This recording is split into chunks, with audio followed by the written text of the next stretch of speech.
Unitat de Salut Mental Infantil, una USMIA. A lo llarg d'aquest temps li han posat distints noms.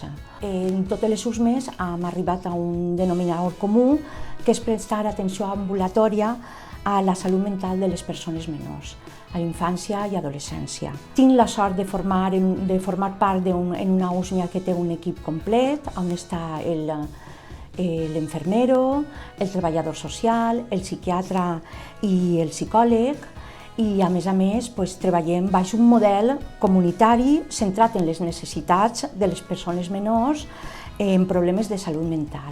Ens arriben a través de pediatria, ens arriben a través del metge de família, perquè com ja he dit abans nosaltres abarquem fins als 17 anys, però ens arriben també en molts casos des de neuropediatria i des d'urgències. Els més comuns que ens arriben són els trastorns de conducta, els TDAHs, els trastorns negativistes desafiants, els trastorns del control d'impulsos, les idees i conductes autolesives que des de la pandèmia s'han anat agravant fins d'ara i han anat augmentant. Tots aquests trastorns interfereixen en la vida del menor.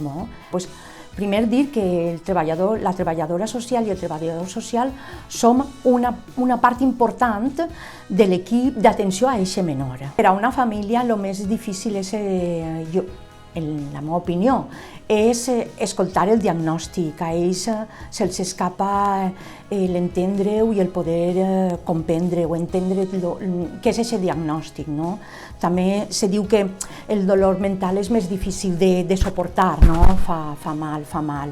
La millor manera que podem fer és prestar-los atenció, és fer una escucha activa, és que sàpiguen que estan allà al seu costat, és tindre una empatia, entenem com la enfermedad d'aquesta persona menor afecta a la família i a la vida quotidiana.